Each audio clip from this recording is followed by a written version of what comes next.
Assalamualaikum warahmatullahi wabarakatuh. Halo semuanya. Jumpa lagi dengan saya Chow Sing Sing, kurator dari podcast Horror Night Story. Halo, apa kabar semuanya? Semoga kalian semua sehat-sehat ya. Dan seperti biasanya pada hari ini saya kembali dan akan menghadirkan sebuah kisah mistis untuk kalian semua. Kisah mistis kali ini saya datangkan dari lanjutan kemarin ya, thread horornya NN Jovina yang menceritakan tentang sebuah jimat pemberian bapaknya. Oke, daripada kita berlama-lama, mari kita simak ceritanya. Hingga suatu hari, ada seorang tamu mencari bapak. Sepertinya masalah yang dialami cukup serius karena dia rela menunggu bapak sampai pulang merumput. Yang kuingat, bapak hanya berpesan pada orang itu dengan pesan yang sama saat memberikan jimat itu padaku. Mudah sekali mendapat uang, batinku berkata. Usut punya usut, ternyata orang tersebut baru saja dikerjai lawan bisnisnya. Dia sering dikirim tanah kuburan sehingga usahanya mati. Di matanya dia tetap membuka usaha, namun orang yang melihat selalu saja tokonya itu tutup, tak ada tanda-tanda bahwa dia sedang berjualan. Seminggu kemudian dia kembali. Dengan tergopoh-gopoh ia menemui bapak. Raut wajahnya nampak panik dan merasa bersalah. Kulihat dari jauh dia nampak memohon-mohon. Setelah orang itu pergi, kulihat bapak wajahnya merah padam. Niatku untuk bertanya pun urung. Aku tahu ketika marah, bapak tidak mau mengalah meskipun keliru. Berhari-hari, aku memikirkan momen untuk sembari memandangi jimat ini. Aku berpikir apa yang terjadi ketika pantangannya dilanggar. Karena penasaran, aku pun memberanikan diri bertanya pada bapak, berharap menemukan jawaban yang memuaskan. Ternyata aku salah. Sebelum memberi jawaban, bapak memarahiku terlebih dahulu. Kamu tahu kenapa orang kemarin itu minta maaf ke bapak? Orangnya melanggar pantangan. Aku terkejut hingga bapak semarah itu. Kemudian bapak meneruskan, salahnya lagi, dia tidak cepat-cepat ke sini. Tambah bingung aku mendengarnya. Lalu aku disuruh bapak untuk duduk. Saat kami bersama-sama duduk, bapak menghela nafas panjang. Seperti sedang menata hati, bapak menatapku tajam. Jimat itu kalau dilanggar pantangannya bisa hilang khasiatnya, tidak berguna lagi. Ngerti? Terus kalau kamu melanggar tapi nggak cepat ngasih tahu bapak, jangan nyalain bapak kalau sampai terjadi apa-apa sama kamu. Tiba-tiba saja nyaliku menciut. Bapak paham kalau raut wajahku memperlihatkan ketakutan. Setelah suasana mendingin, bapak bercerita. Orang itu kesini karena setiap hari mendengar bungkusan jimat itu bersuara krekat-krekut, seperti gigi bertemu gigi, seperti mengunyah. Sial, kenapa aku dulu mau diberi jimat ini oleh bapak? Ini masih awalnya. Nggak tahu lagi kalau mengembalikan ke sini terlampaui lama. Bapak nggak tahu resikonya, jawab bapak. Otakku berpikir keras. Kurasakan dilema dalam hatiku. Terlanjur sejauh ini aku memegang jimat ini. Bila aku kembalikan pada bapak, pasti dia kecewa. Dan aku sendiri masih diliputi ketakutan melihat makhluk-makhluk halus itu. Namun jika jimat itu tetap bersamaku, aku juga bisa gila karena memikirkan resikonya. Pertanyaan itu muncul setiap hari di kepalaku. Sampai menanti jawabannya, aku juga mencari tahu bagaimana bisa siung celeng atau penangkal bala ini bisa dikatakan seperti itu. Apakah mungkin jimat ini hanya perantara saja? Untuk membuktikannya aku harus tahu bagaimana proses membuat buntelan jimat itu. Sampai akhirnya aku mencari tahu waktu yang tepat, yaitu ketika bapak menerima pasien di pondok tempatnya menggelar sesajen. Dengan sengaja, aku berpura-pura menyuguhkan minuman kepada tamu. Aku duduk di sebelah bapak dan menawarkan diri untuk menjahitkan buntelan itu. "Pak, saya jahitkan ya." Bapak menolak mentah-mentah. Beliau bilang biar ibu saja. Pada kesempatan itu aku mengamati apa yang digelar di meja itu. Ada dupa, bunga 3 warna, menyan, dan tanah leluhur. Tak lupa taring celeng sebagai inti ritual itu. Setelah membakar dupa, bapak berjalan ke arah bufet kayu. Tak kusangka Mbah Karto, keris itu, ternyata punya andil dalam pembuatan jimat itu. Dikeluarkannya Mbah Karto dari bufet itu di dalam gondongan tangan bapak dengan hati-hati sebelum diletakkan di atas meja. Mbah Karto ditempelkan di kening bapak terlebih dahulu. Entah apa tujuannya aku nggak ngerti. Bapak sambil komat kamit, lalu bapak menyudahi ritualnya. Sama seperti pasien-pasien sebelumnya, bapak berpesan agar hati-hati ketika membawa jimat itu. Namun kali ini bapak lebih menegaskan, kalau pantangannya dilanggar, tidak peduli itu tengah malam, sampean bawa ke sini cepet-cepet. Nggak usah nunggu besok. Tampaknya kali ini bapak tak mau kecolongan. Entah kenapa setakut ini saat kulihat bapak mengatakan hal seperti itu. "Ingat ya nak, jangan sampai dilanggar pantangannya." Seketika itu aku justru merasa bahwa diriku dalam bahaya bom waktu. Kalau memang masalah utamanya hanya karena mata batinku yang terbuka, kenapa bapak tidak menutupnya saja agar aku tak bisa melihat makhluk-makhluk astral itu?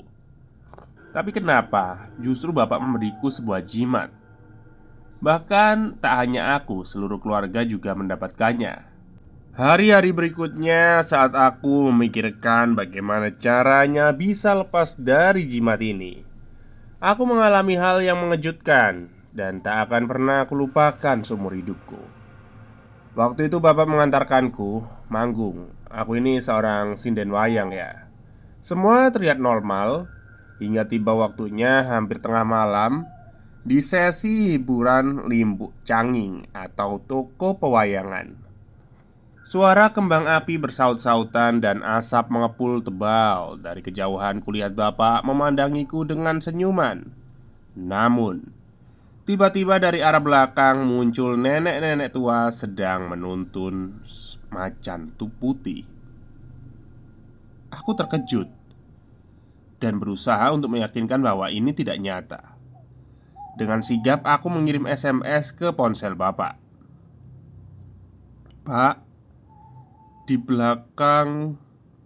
belakangmu ada nenek-nenek menuntun macan putih." Seketika saat bapak sudah mendapatkan SMS itu, bapak langsung menoleh ke belakang. Setelah beberapa detik, bapak kembali menatapku sembari berisyarat agar aku melihat HP-ku. Benar saja, ada SMS masuk dari bapak. Isinya, "Gak apa-apa nduk, itu Mbak Karto. Dia sedang menjaga kita."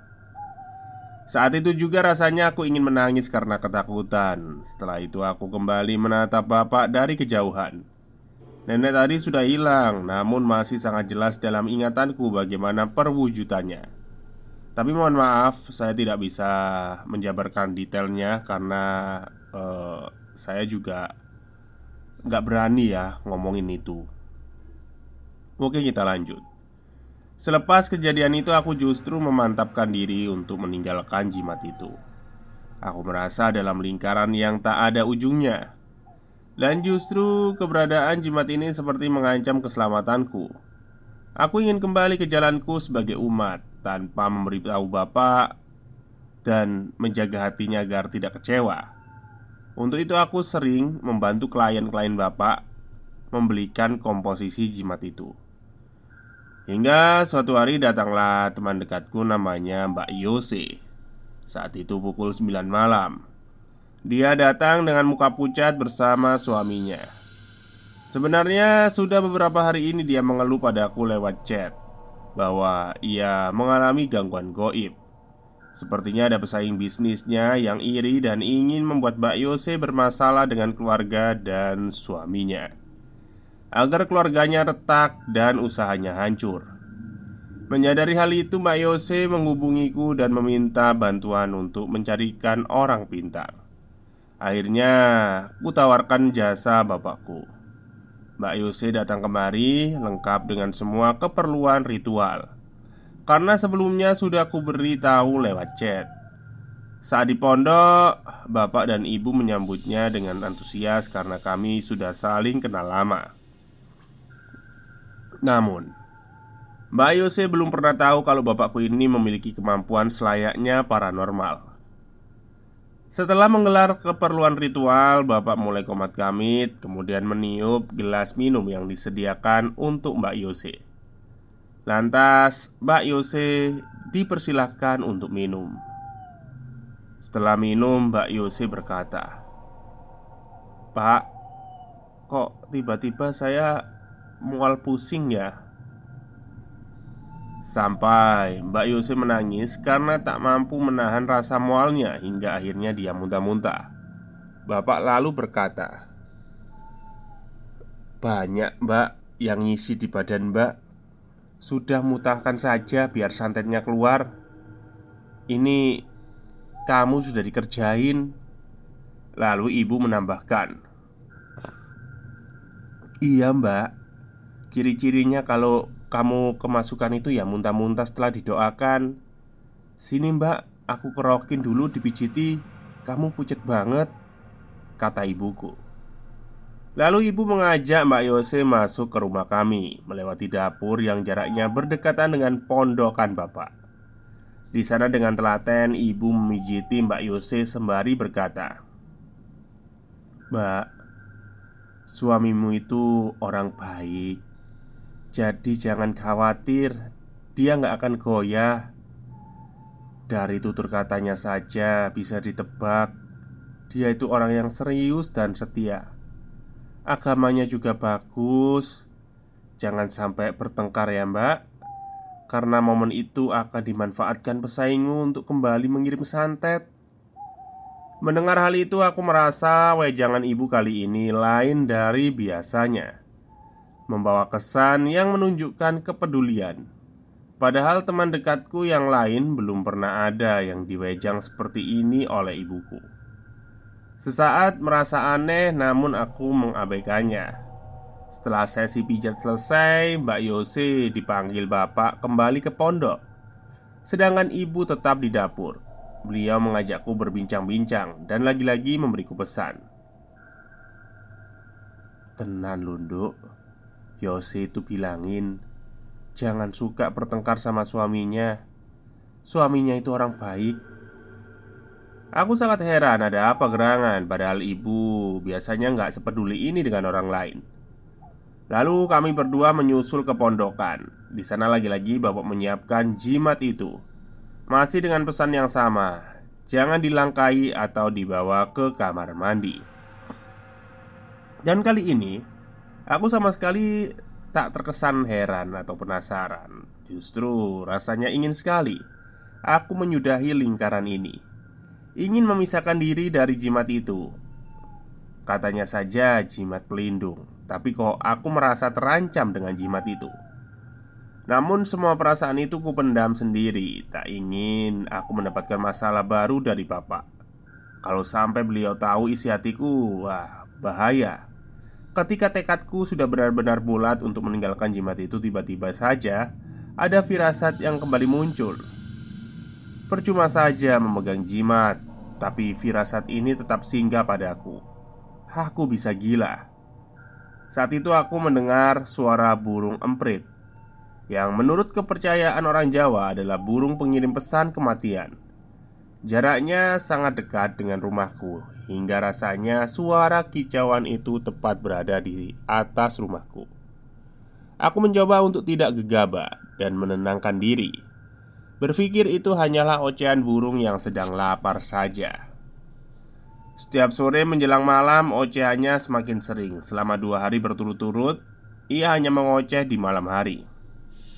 Namun, di hari berikutnya, dia mulai mengoceh di siang hari. Aku merasa terganggu, bukan karena suaranya, namun karena firasatku yang dikuatkan dengan datangnya burung itu. Sudah merasa kacau karena emosi yang tiba-tiba saja meledak-ledak.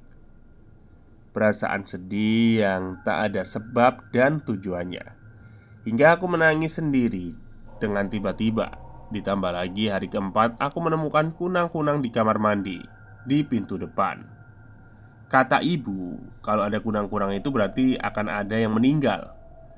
Aku berpikir sehat, barangkali saja karena rumahku dekat dengan kebun maka hewan-hewan ini datang. Namun jiwaku semakin tak tenang, seolah ada angin yang membawa kabar untukku tentang kematian itu. Ada aura kematian yang sangat kuat melewati kehidupanku. Fokusku untuk meninggalkan jimat itu jadi terganggu karena firasat ini. Hingga hari kelima, saat aku berusaha untuk tidak terlalu menanggapi firasat itu, ibu mendadak mendekatiku ketika aku memasak di dapur. "Nak, ibu kok berkeringat dingin gini ya? Kenapa ya?" tanya ibu. "Perut ibu sakit gak? Dikerokin tah? Masuk angin mungkin?" tanyaku kembali. Ibu menjawab, enggak perlu. Ibu nggak merasa masuk angin. Tapi kenapa kok gini ya?" Karena menurut ibu tak terlalu mengkhawatirkan, aku meminta ibu untuk istirahat saja. Barangkali dia cuma kecapean. Masih dengan suasana dibacksoundin oleh si emprit gantil itu, aku seperti gila rasanya memikirkan siapa yang akan mati kali ini. Sore itu, hari ke-6, Sabtu tanggal 1 Desember 2018, aku dan suami berencana untuk menengok bayi teman kami yang baru lahir. Saat itu matahari sudah condong ke barat. Aku bersiap-siap dengan diiringi ocehan burung emprit gantil yang bersautan. Kali ini tak hanya 1 ekor, namun ada 2. Usai menyiapkan anak-anak dan bekalnya, aku melangkah hendak keluar pintu rumah. Tepat di depan pintu, aku secara tak sadar berhenti dengan tatapan kosong. Tiba-tiba aku marah ke suamiku. Beh, sebenarnya siapa sih yang mau mati?" Mendengar itu, suamiku mendekat. "Hus, kamu ngomong apa toh? Udah banyak istighfar, berdoa, semuanya baik-baik saja." Seakan suamiku sudah tahu apa yang akan terjadi, suamiku berusaha untuk menenangkanku. "Aku benci sama burung itu," kataku sambil berlalu pergi ke mobil. Oh ya, sejak hari itu aku mencoba untuk tidak sering-sering membawa jimat itu ketika pergi keluar. Karena hari mulai gelap, kami bergegas. Benar saja, ketika melihat bayi tersebut menghabiskan waktu selama 4 jam lebih. Hingga kami pulang ke rumah sudah hampir tengah malam. Sesampainya di rumah, pintu tak terkunci. Ternyata di rumah ibu bapak sedang menonton televisi. Seketika itu aku langsung menghampiri ibu dan menunjukkan bingkisan dari acaraku tilik bayi tadi. Aku mendapatkan sebuah panci. Aku meminta tolong ibu agar mau merakit tutupnya untukku. Namun ibu langsung menolak. "Ibu gak bisa. Coba suruh suamimu saja." Aku merasa aneh dengan jawaban itu. Tak biasanya ibu menolak dan menyerah sebelum menyelesaikan sesuatu. Sudahlah, mungkin ibu capek, pikirku. Lalu aku pun bergegas pergi ke kamarku untuk tidur. Tapi mataku tak bisa terpejam. Seakan-akan ada aura lain yang menggoda jiwaku. Di hatiku bertanya-tanya, siapakah yang dibisikkan oleh firasat ini? Melihatku gelisah ya, suamiku berkata, "Sudah, kamu lekas tidur. Gak usah difikirkan. Jodoh, mati, rezeki itu sudah ada yang ngatur. Kita tinggal ikhlas menjalani, menerima dengan ikhlas. Jangan lupa berdoa, sayang. Mohon yang terbaik kepada Allah. Lihat, anak kita sedang sakit. Dia butuh perhatianmu." Mendengar itu hatiku sedikit tenang. Memang sudah 3 hari ini anak keduaku sakit dan ibu juga ikut merawatnya. Perlahan aku mulai terlelap membawa sejuta kegelisahan. Oke, mungkin itu dulu ya, bab ketiga dari cerita jimat. Untuk selanjutnya mungkin besok akan saya ceritakan bab keempat. Semoga kalian semua suka dengan ceritanya. Wassalamualaikum warahmatullahi wabarakatuh.